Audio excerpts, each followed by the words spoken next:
na nyame adom givers Herbal Center ababe kanyensa ewa ha wo hina dwenedwa obeboa yen na enu ahodo ewa adwama so eye givers de aba no ne ye we ni padua mu no ye no modi enkomo ebe na mentia we Sefia mejoso da bibia boko Yesu adom Dr. Kwabi so ho ye Pastor Doctor ho ye de nyame aso da ma yenti o ye gene so yo mema obia ache na mema obi ohwe Adom TV bia kwa aba edusa abrewe ya na wose ya pomodene nso ye ma ho asem ehia ye ne ni padua no da bia meka se oda sori na da bia wa pomodene no wo fom a ekwan a wo nam so kora kwa adwuma no ya na da bia ofa so de nzo bonze wushi obi a da bia ochia nso da koro wo chia wa na aboafu ni nyina ne se ebia na eniema bi nkoye woni padua no mti ena kora wo so oda no wantimi anda yie eju sori a na aboafu wo hahi kora apoto ho wonim se wo na yi sika to pono so anopa bia ma nkoda de ko school akoda ni wie no obeka che ose da mpa che ma wie kora na aboafu no enye wo a eye problems nkitinkiti bi e woni padua no emuo ya na dume bi a ye mpa ho asem nka ye dwene se o eno a mebre ye nti no nyame sade obo ni padua no no wo bre sade yan a wo da enti na o se ye na wo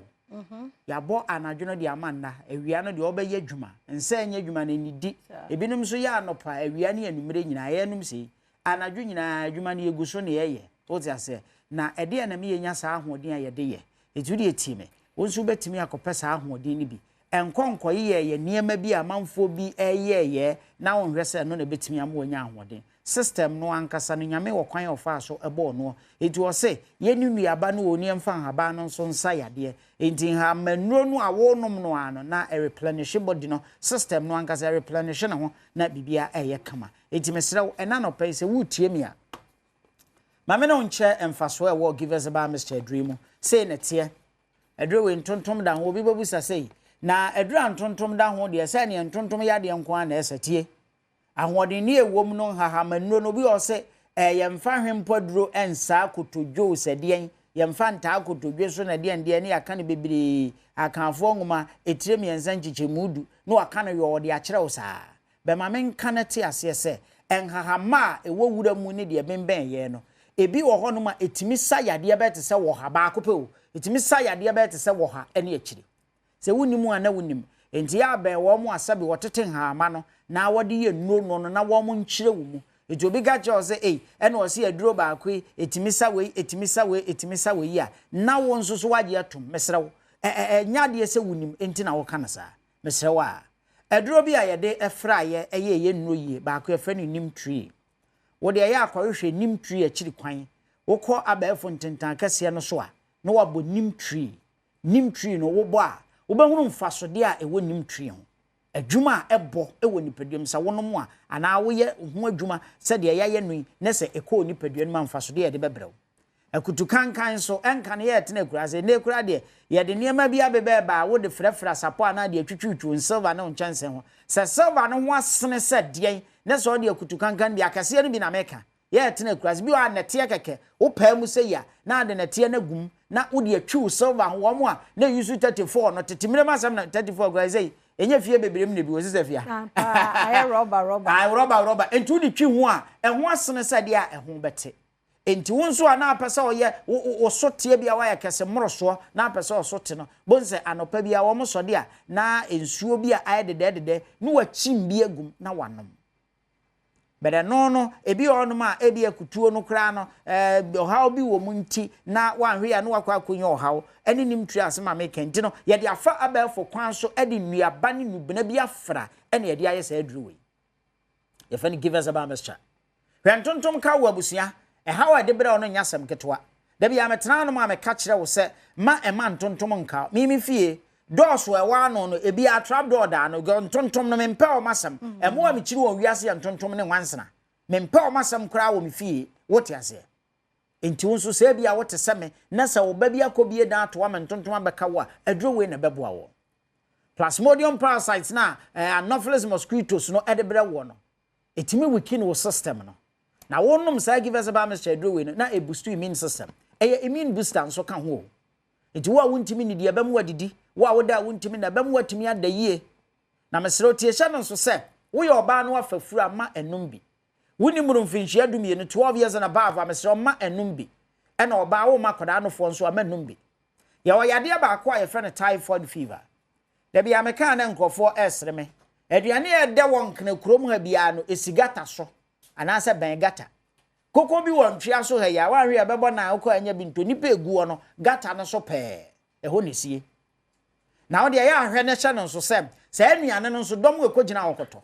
edumre bia wo mo pa ne ntem ntino aduane no kra ye no a emen de de anwa frafra no anwa no kra tesan chese fini ane agudo ane edie na gusu ane ebi wono ma na aye kutu wo a ntimi nye okutu na aba oyade mesrew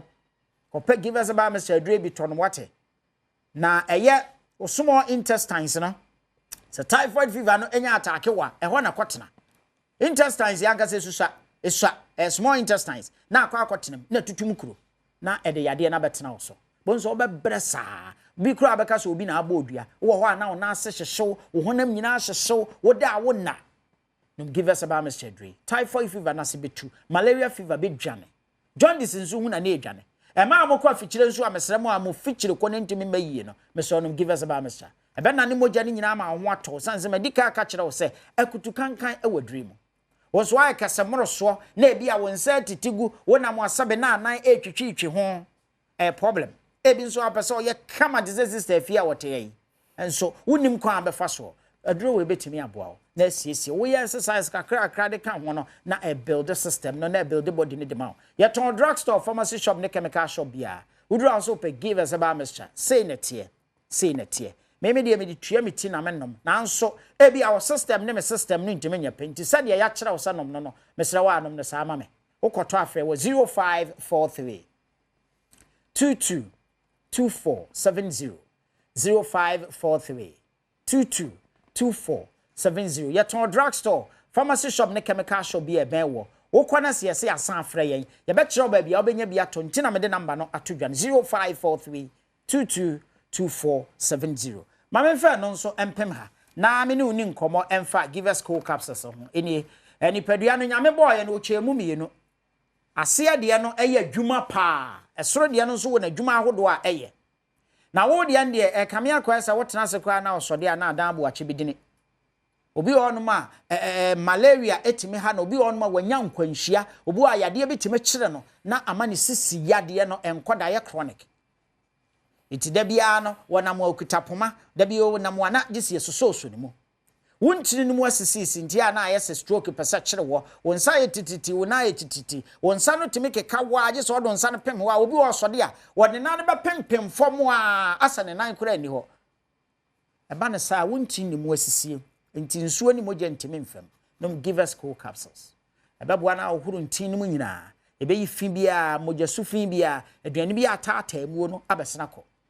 Mr. So didi ye nafua miensa nan ko na awotwe wuntimi nya wanan anum give us cool capsules ebe yu yem e de amount ebe siesie wo ama won so a wo niema nkoye wo kasa na ese wutirimu ebon wo yem ayekutu ntu da sode anopa na abofono num give us cool capsules ebe bo ahohuru ni paduan ma ahohuru ye funu num nyina ama ho atɔ na ba ko we nso aka ho ye fa ni P capsules give us P capsules edi mema na kagina mu entini mienu ye num bom Oko drugstore and pharmacy shop, chemical shop here. Also pay give us cold capsules and give us P capsules. Say net here. Ebeboa SCSU. Obe mani bi on mana ya ketekete shrinki kom. Entimi nwuro ma na nya dwuma sade sene fata. Num give us cold capsules and P capsules. Wadwene no ade bia se. Wadwene fa bi eya wo ya no. Mr. Okopedre bi to ebeboa. Frɛ was 0543 22 2470. Ya toni mi enu nyina bom. Na ene nso doctor say ye per drivers say wukita license C any above for number bi 0543 22 2470 0543 22 2470 wukita license C na wonim ka atwa wadwen ye adwuma nko a wonya adwuma sese a nyankopon hyira nyina amen yada se power hene give us Herbal center and ayete won kano